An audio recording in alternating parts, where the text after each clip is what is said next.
마가복음 12장은 고난주간 셋째 날, 그러니까 예수님께서 셋째 날 성전에서 일어났던 그 종교 지도자들하고의 어떤 논쟁에 대한, 또 그 논쟁에 대한 예수님의 가르침을 기록하고 있는 그런 장입니다. 바리새인들은 세금 문제로 예수님께 도발합니다. 사두개인들은 부활 문제로 예수님께 시비를 겁니다. 그리고 마지막으로 서기관들은 하나님의 계명을 문제 삼아서 예수님을 궁지에 몰려고 하지만 오히려 예수님은 그들의 질문에 대해서 아주 허를 찌르는 말씀을 하시자 그 누구도 예수님의 답변에 토를 다는 사람이 아무도 없었습니다. 이처럼 자꾸만 커져만 가는 그런 예수님의 존재감은 이 바리새인을 중심으로 하는 이 타락한 예루살렘 종교 지도자들 입장에서는 자신들의 제사장 나라를 흔드는 가장 위협적인 존재가 되었던 것입니다. 이제는 더 이상 미루어서는 안 될, 반드시 죽여야 할 존재가 바로 예수님이 된 것입니다. 그러나 세례 요한의 죽음의 교훈이 있었기 때문에 군중들이 열광적으로 따르는 예수님을 쉽게 손댈 수는 없었습니다. 그렇다면 어떻게 될까요? 억지로 죄를 뒤집어 씌우는 것밖에 없습니다. 오늘 본문 말씀도 바로 이러한 맥락에서 일어난 일입니다. 예수님께서 일으키신 성전 정화 사건은 온 예루살렘의 종교 지도자들뿐만 아니라 헤롯 왕인 헤롯 안디바 왕 등 그 분봉왕들, 그 정치 지도자들에게까지도 영향을 끼친 큰 사건이었습니다. 왜냐하면 제사장 제도의 이권에 관련된 모든 것을 이 사람들도 다 관계하고 있었던 거죠. 결국 탐욕이 이 아주 그물망 안에 사실은 예수님이 한번 사건을 일으키고 난 뒤에 다 드러나는 겁니다. 여러분, 악이 드러나는 것은요 순식간이에요. 그동안 숨겨진 것도요 어느 한순간에 주님이 손대시니까 어떻게 될까요? 바로 그들 안에 있는 그 마음의 탐욕이 다 드러나면서 누가 어둠의 자식인지 누가 빛의 자녀들인지를 만인이 알 수 있는 그런 상황이 되는 거예요. 그렇기 때문에 여러분의 어떤 삶 가운데 때로는 굉장히 억울하고 굉장히 정말 누구한테 하소연하지 못하는 그런 답답한 상황을 우리가 당할 때가 있지 않습니까? 사람에게 이야기하지 마십시오. 사람의 얘기는 또 다른 게 또 이렇게 각색이 돼서 또 다르게 다른 어떤 스토리가 되어 나가는 거예요. 하나님께 여러분의 억울함을 호소하세요. 왜냐하면 하나님은 우리의 억울함을 갚아주시는 분이잖아요. 우리는 이러한 사실을 잘 알고 있으면서도 하나님을 잘 찾지를 않아요. 근데 오늘 이 과정을 보면 우리가 주님을 찾지 않을 수 없는 겁니다. 그렇게 예수님께서 일으킨 사건은 당연히 그들 기득권자들의 마음을 굉장히 불편하게 하고 있는 거죠. 성전 정화 다음 날 예수님께서 성전에 다시 나타나시자 이들은 아주 작정을 하고 수십 명의 어떤 떼거리로 몰려옵니다. 대제사장들뿐만 아니라 옆에 있는 그 서기관들, 장로들까지 모여서 마치 예수님을 둘러싸고 위협하는 듯합니다. 마가복음 11장 우리 27에서 28절 한번 읽어보겠습니다. 그들이 다시 예루살렘에 들어가니라. 예수께서 성전에서 거닐 때에 대제사장들과 서기관들과 장로들이 나와 이르되 무슨 권위로 이런 일을 하느냐? 누가 이런 일할 권위를 주었느냐? 자, 성전을 평화롭게 거닐고 계신 예수님을 찾아온 무리들은 예수님의 사역을 어떻게든 막아보려고 하고 있는 거예요. 지금 이들은 예수님께 뭐라고 하느냐? 당신이 어제 성전에서 벌인 일은 도대체 누구의 권위로 한 것이냐라는 질문이에요. 근데 사실 이 질문은 어떤 대답을 해도 빠져나갈 수가 없어요. 왜냐하면 예수님께서 만일 하나님의 권위로 이 일을 했다면 어떻게 할까요? 당장 신성 모독죄로 그들을 예수님을 붙잡아 가죠. 그들이 기다리는 대답 중에 하나입니다. 그렇다고 자신이 스스로 이 일을 하셨다고 말씀하면 과대망상 환자로 몰아붙여서 예수님의 권위를 실추시키는 거죠. 낮추는 거죠. 사람들에게 아주 조롱하고 조롱거리가 되고 사람들 앞에 모욕을 주려고 한 거죠. 근데 예수님은 이미 모든 의도를 다 알고 계시잖아요. 우리가 말 안 해도 다 아세요.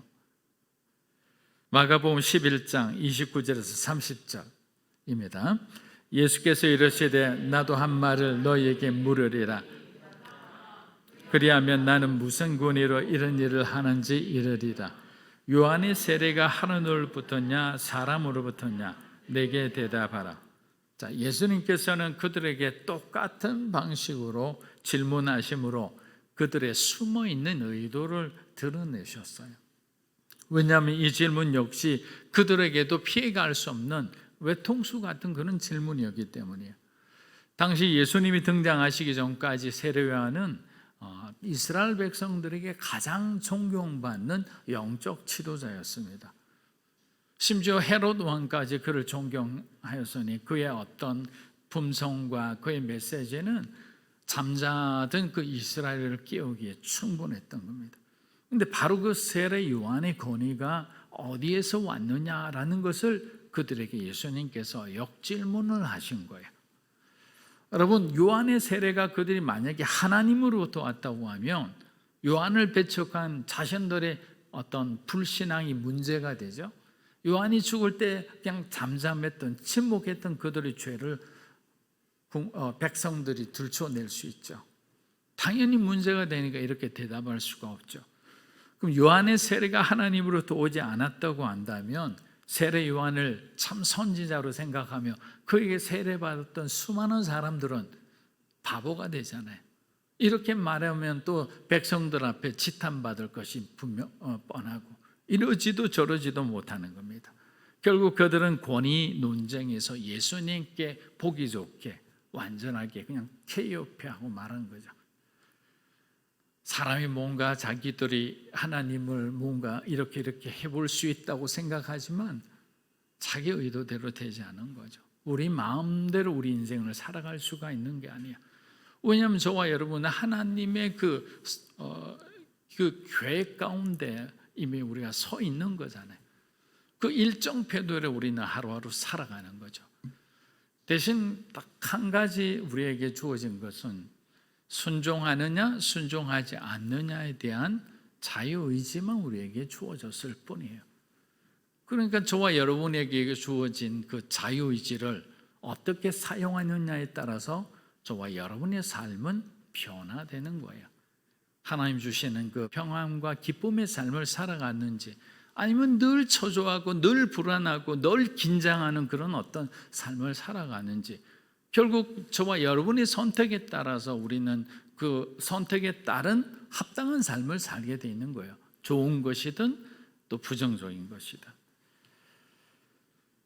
사랑하는 여러분, 신앙이 형식주의로 흐르면 하나님의 은혜를 깨닫기는커녕 오히려 우리는 주님을 핍박하는 자가 될 수도 있습니다. 여러분, 사도 바울이 다메섹에서 예수님을 만나기 전에 그는 아주 종교적 권위주의와 그리고 형식주의에 완전히 사로잡힌 사람이었습니다. 내용은 굉장히 탁월한 사람이죠. 율법에 있어서 아주 타의 추종을 불허할 만큼 정통한 사람입니다. 차세대 주자를 할 정도로 주목받는 한 사람이었습니다. 그러나 그는 진리 가운데 서 있는 사람이 아니었어요. 그냥 형식주의, 권위주의에 빠져서 그곳 가운데 그 권위주의의 종이 되어서 오히려 예수님의 사람들, 그리스도인들을 핍박하는 사람이 되었던 겁니다. 이런 사람들은 안식일에 사람이 죽어가도 자신의 가족이 아니면 안식일법을 내세워서 절대로 아무것도 하지 못하게 할 그런 사람들입니다. 안식일을 거룩하게 지키겠다는 그 형식이 잘못되었다는 것을 지금 말씀드리는 것이 아니라 안식일을 제정하신 하나님의 뜻을 그들이 왜곡하고 있다는 것을 말하는 거죠. 그래서 예수님은요, 참 재미있는 분이시죠. 오히려 그들의 위선과 거짓을 들춰내기 위해서 안식일에 굳이 병자를 고치지 않아도 되시잖아요. 그런데 꼭 안식일마다 병자를 일부러 고치세요. 그들의 마음을 건드리는 거죠. 무엇이 잘못되었는지를 보라고. 첫 번째, 두 번째, 세 번째 그런 일들이 일어나면 여간한 사람이면 생각해 보잖아요. 같은 일이 반복되면. 그런데 자기 세계관에 이렇게 갇혀 있는 사람은요, 보지를 못합니다. 성품일 수도 있고 기질일 수도 있지만 그 성품과 기질이 잘못된 세계관을 만나게 되면 정말 쉽게 돌이키지 못합니다. 복음을 보고 이것이 진리인지를 보고 이것이 생명이 피어나는 곳인지를 보는데도 그렇게 고집스러운 거예요. 기도할 수밖에 없습니다. 우리가 어떻게 우리 부모님을 고칩니까? 여러분이 형제를 고칩니까? 여러분 자신을 고칩니까? 우리로서는 불가능하지만 주님은 가능하신 거예요. 그래서 우리는 쉼없이 데살로니가 후서 말씀처럼 항상 기뻐하고 쉬지 말고 기도하고 모든 일에 하나님 앞에 감사하는 마음으로 살아가는 겁니다. 그렇게 우리가 나아갈 때 하나님은 우리의 삶에 기적 같은 변화를 허락해 주시리라 믿습니다. 마가복음 12장 13절에서 14절입니다. 그들이 예수의 말씀을 책잡으려 하여 바리새인과 헤롯 땅 중에서 사람을 보내매 와서 이르되 선생님이여 우리가 아노니 당신은 참되시고 아무도 끓이는 일이 없으시니 이는 사람을 외모로 보지 않고 오직 진리로서 하나님의 도를 가르치시 가이사에게 세금을 바치는 것이 옳으니까 옳지 아니하나이까. 자, 13절을 보니까 악을 이루기 위해서는 또 서로 다른 악이 하나로 뭉칠 수도 있구나 이런 생각이 듭니다. 여러분, 이 바리새인과 헤롯 당원의 어떤 정치적 입장을 잘 이해를 하셔야 되는 게, 바리새인은 성전에서 나오는 이 수입의 일부를 반로마 독립운동을 하는 그런 혁명가들을 뒤에서 지원했던 사람이에요. 성전은 혁명가들의 사실은 아지트와 같았던 거죠. 그리고 그들은 율법을 모르는 세리와 죄인들을 싫어했으며 특히 로마에 빌붙어 사는 사람들을 아주 쳐다보지도 않고 경멸했던 사람인데, 친로마 성격이 가장 강한 이 헤롯 당들과 손을 잡았다는 것은 예수님을 향한 그들의 조바심과 위기감을 잘 보여주고 있다고 생각합니다. 얼마나 조바심이 났으면, 얼마나 위기감을 느꼈으면 자기가 가장 싫어하는 사람하고 손을 잡고 예수님을 죽이고자 하는 거예요. 그들이 예수님께 함께 와서 말하는 말은 좀 전에 권위에 대한 논쟁을 일으켰을 때 그 패턴과 너무나 흡사한 거예요. 여러분, 죄가 여러분에게 다가왔을 때 여러분을 넘어뜨리는 패턴은요, 특별하지가 않아요. 비슷합니다. 유혹하는 거죠. 쓰러질 듯 말 듯 함도 기다립니다. 그리고 가장 약한 부분을 또 유혹하는 거예요. 언제까지 하죠? 넘어질 때까지 유혹하는 거예요. 우리가 응답받을 때까지 기도하는 건 마찬가지로 마귀도 우리가 넘어질 때까지 우리의 약한 부분을 붙들고 늘어지는 거예요. 그래서 누군가가 붙들고 빠져나오게 해주지 않으면 그냥 그대로 무너지는 거예요. 깨달아도 나오지 못해요. 어느 순간. 그만큼 죄는 무서운 겁니다. 14절 보니 두 사람이 마치 예수님을 칭찬하는 듯 보입니다. 저도 아까 본문 읽으실 때 그냥 너무나 기가 차서 주님 앞에 마치 칭찬하고 높이는 듯 아주 그냥 달콤한 말을 계속하고 있죠. 그런데 그러고 난 뒤에 갑자기 뒤에 진짜가 나오죠. 원래 항상 그렇잖아요. 사람들 말할 때 앞에 말보다 맨 끝에 말이 진짜 그 사람이 하고 싶은 말이에요. 가이사에게 세금을 바치는 것이 옳은지를 지금 예수님께 묻고 있는 거예요. 그들이 하고 싶었던 말입니다. 왜 그들이 갑자기 세금 논쟁으로 주님을 공격했는지 우리는 당시 사회적 배경을 이해할 필요가 있습니다. 당시 유대 사회의 가장 심각한 문제 중에 하나가 바로 세금 문제였습니다. 왜냐하면 여러 가지 전란과 어떤 그 밀란과 이런 여러 가지 정치적 불안정으로 인해서 그냥 민생이 아주 초토화되어 있는 상황이라 생각하면 됩니다. 그런 상황에서 로마 총독부에서 세금을 세 종류나 걷어갑니다. 한 사람당 남녀 14세에서 이상에서 62세 여자, 14세 이상에서 65세 남자. 거꾸로 됐나 잘 모르겠는데요. 하여튼 그 정도 나이대 있는 남자, 여자에게 세금을 매기는 인두세, 그 다음에 통행세, 그 다음에 소득세, 과일을 재배하는 사람이 과일의 10분의 1, 100분의 1 이렇게 나누어 가지고 세금을 내야 되는 거예요. 자, 세금을 내는 것도 기분 나쁜데 그 세금을 어떻게 내야 되느냐? 경건한 유대인들이 가장 싫어했던 게 바로 이 로마 황제의 얼굴이 새겨져 있는, 그것도 그 안에다가 황제라는 어떤 시저라는 단어와 동시에 대제사장이란 단어까지 거기에 새겨져 있거든요. 그 자체가 얼마나 모욕적으로 느껴졌을까요? 황제라면 황제로 인정해 줄 수 있는데 대제사장이란 말까지 넣었다. 그리고 하나님께서 뭐라고 하셨나요? 그 어떤 형상도 만들지 말라고 했잖아요. 말라고 했는데 그것을 자기들이 사용한다? 용납이 안 되는 거예요. 사용하지 않을 수도 없고 이러지도 저러지도 못하는 가운데서 갈등하고 있는 그런 상황이었던 겁니다. 그런데 예수님은 이 질문에 대해서 어떻게 대답을 해야 될까요? 내라고 하면 어떻게 될까요? 난리가 나죠. 백성들의 마음이 한순간에 돌아가 버립니다. 이건 굉장히 민감한 문제입니다. 로마하고도 관련됐고 종교적인, 이거는 사실은 정치적인 질문이 아니었어요. 종교적인 질문이거든요. 이 질문을 잘못 대답하는 순간부터 예수님은 민심을 완전히 잃어서 사람들에게 배척당하는 그 순간에 그들은 예수님을 붙잡겠다는 그런 마음인데 이 모든 계획을 알고 계셨죠. 내지 말라고 하면 어떻게 됩니까? 왜 헤롯 당원이 함께 왔을까요? 왜 헤롯 당원과 바리새인이 왔습니까?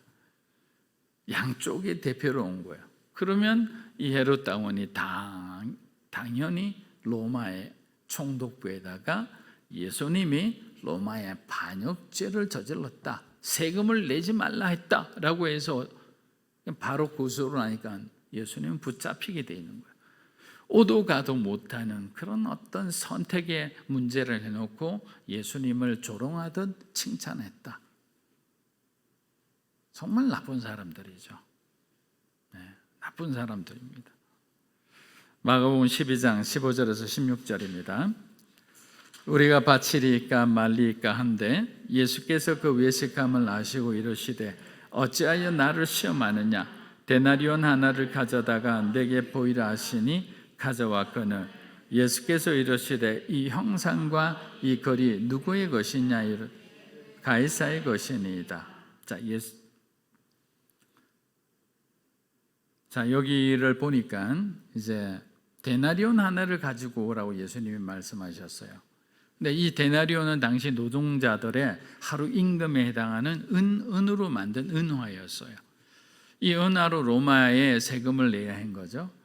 근데 급하게 어디선가 누군가가 이제 데나리온을 가져오고 예수님께 이것을 내밀자 예수님이 반문을 하셨어요. 이 형상과 이 글이 누구의 것인가?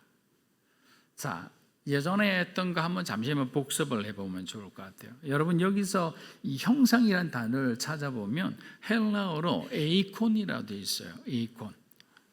우리가 빌립보서 공부할 때 하나님의 본체라고 했을 때 이 본체를 헬라어로 모르페라고 했습니다. 모르페. 그런데 하나님의 어떤 형상을 입은 우리 인간을 표현할 때 그 단어는 에이콘이라 한 거죠. 결국 에이콘은 스스로 빛을 발할 수 있는 존재가 아니라 모르페의 영광이 비추어진 곳이 바로 에이콘이 된다라고 말씀드렸습니다.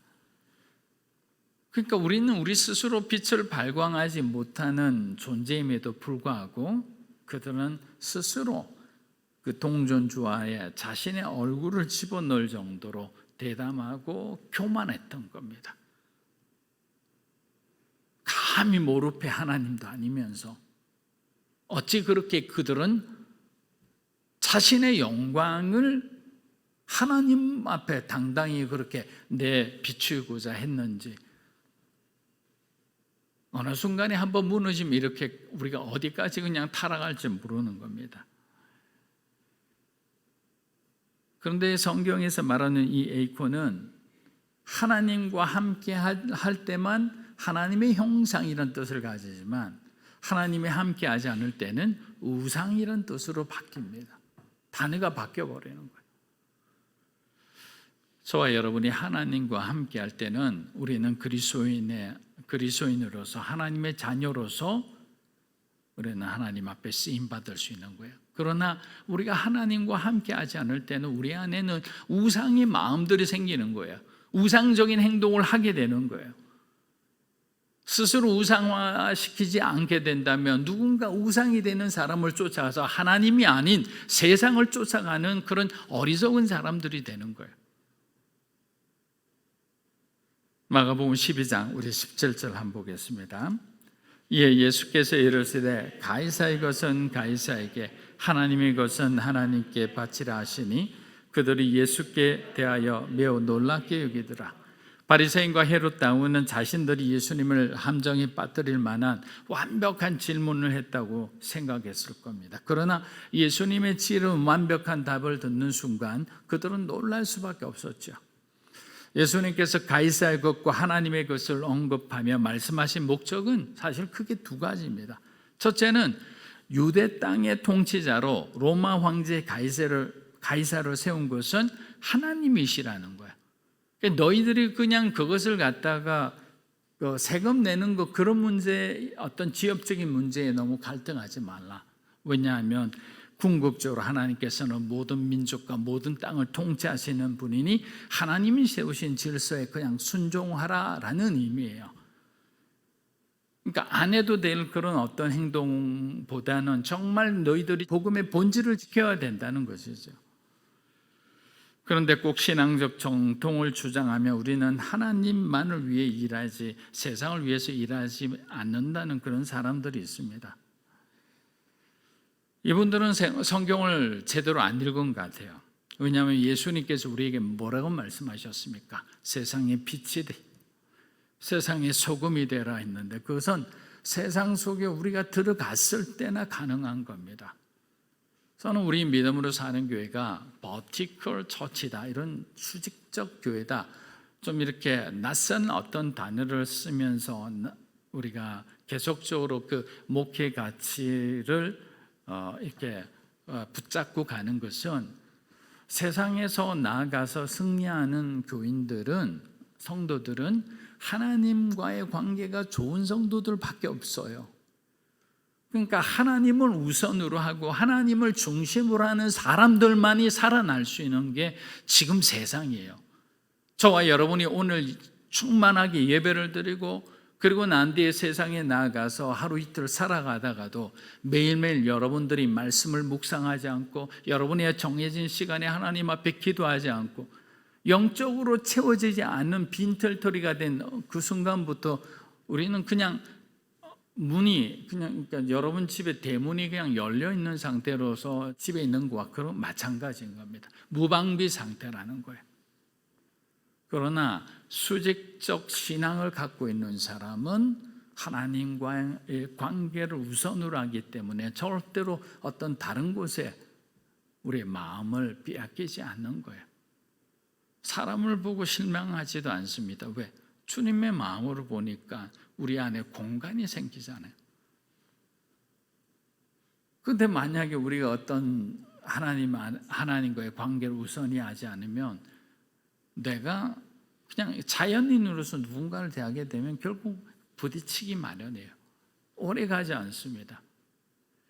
여러분의 마음 가운데 하나님이 삶의 중심이 되기를 주의 이름으로 축복합니다. 두 번째 예수님의 말씀의 의미는 뭔가? 가이사의 것과 하나님의 것의 이 의미는 뭐냐면 구별됨입니다. 구별됨. 하나님의 것과 세상의 것을 구별하는 사람이 되라라는 거죠. 그 무엇이 가이사의 것이고 무엇이 세상의 것입니까? 그 정도는 뭐 우리가 구분할 수 있겠죠. 사람이 주인공이 되는 것은 가이사의 것이죠. 하나님의 것이 될 수가 없습니다. 세상의 어떤 헛된 영광들이 하나님의 것이 될 수 있을까요? 우리 안에 있는 어떤 우리의 탐욕과 욕심과 정욕이 하나님의 것이 될 수 있을까요? 여러분 로마서 1장을 읽어보시면 우리의 죄악의 형태들이 나타납니다. 읽기만 해도 부끄러운 것들입니다. 그러한 모습들은 결국 하나님의 영광으로부터 떨어진 사람들이 가질 수밖에 없는 그런 어떤 말과 삶의 형태들이 되는 거예요. 다니엘은 나라가 망해 바벨론의 포로로 잡혀간 불행한 사람입니다. 그러나 다니엘의 지혜를 높이 산 바벨론 왕이 어떻게 했죠? 그를 높은 자리에 세웁니다. 다니엘 주변에는 바벨론 사람들의 시기와 질투로 인해서 그는 생명의 위협까지 받았습니다. 하지만 하나님은 그를 지켜줍니다. 여러분 여기서도 뭔가 하나의 메시지를 여러분이 받으셔야 돼요. 시기 질투가 있을 수 있습니다. 어려움이 찾아올 수 있습니다. 우리의 삶 가운데 여러 가지 혼란한 시간들이 찾아올 수도 있어요. 그러나 중요한 것은 뭐냐? 하나님을 바라보고 하나님을 의지하는 사람은 하나님께서 지켜주신다는 거예요. 다니엘을 끝까지 붙들어 주신 분이 누굽니까? 왕인가요? 겉으로는 왕처럼 보이지만 그는 마음이 왔다 갔다 했던 사람이에요. 보이지 않는 하나님이 저와 여러분을 지켜주실 줄 믿습니다. 바리새인과 서기관들은 다니엘을 매국노라고 하지 않았을까요? 한번 생각해 보세요. 그는 유다를 멸망시킨 바벨론을 위해 일하는 사람이었잖아요. 지금은 바벨론의 음식을 먹고 바벨론의 왕이 제공한 집에서 안락하게 살고 있는데 그걸 가만히 두는 게 이상한 거죠. 매국노로 해야 될 거 아니에요. 당시에는 아마 포로 공동체에서는 바벨론의 승승장구하는 모습을 불편하게 여긴 사람이 많았을 거예요. 변절자라고 다니엘에게 마음에 비수를 꽂는 말을 한 많은 사람들도 있었을 거예요. 다니엘 자체도 자기의 어떤 그런 상황에 대해서 굉장히 갈등했을 거예요. 하나님 왜 나를 이 바벨론의 왕 이 처소 한가운데서 일을 하게 하느냐고. 이해할 수 없는 하나님의 어떤 계획이잖아요. 시간이 지나니까 다니엘의 존재가 유다라는 이 나라에 얼마나 중요한 역할을 했다는 것을 깨닫게 되는 거죠. 욕을 하고 싶어도 욕을 할 수가 없는 겁니다. 사랑하는 여러분, 말씀을 마무리합니다. 우리의 구별됨은 믿지 않는 자들을 차별하거나 조롱하기 위함이 아니에요. 우리가 거룩하고 우리가 성실하고 우리가 남들보다 좀 낫다고 해서 그것이 다른 사람들과 구별하기 위함이 아니라 우리의 구별됨은 오히려 세상을 품고 사랑하기 위함이에요. 그래서 우리는 복음을 전하는 겁니다. 우리의 어떤 시간과 정성을 들여서 선교지에 가서 주님의 사랑을 나누는 거죠. 이런 어떤 구별됨에 대한 우리가 올바른 이해가 있다면 하나님의 교회는 이곳에 머물러 있을 수가 없는 거예요. 주일 예배 끝나면 사람들 팀으로 나누어서 전도팀들이 밖으로 나가야죠. 나가서 누군가에게 그래도 전도지 한 장 정도는 나눠줘야 되잖아요. 그렇게 복음을 전하고 실천하며 또 어떤 팀들은 또 어렵고 힘든 분들을 독거 노인이나 누군가를 도울 수도 있잖아요. 복음이라는 것은 우리의 어떤 사고 속에 머물러 있는 것이 아니라 어렵고 힘든 사람을 위해 움직이는 가장 동적인 그런 어떤 단어라는 것입니다. 다시 한번 우리에게 주신 하나님의 그 구별된 어떤 메시지를 가슴에 우리가 품고 믿음으로 승리하는 삶을 살아가기를 주의 이름으로 축복합니다.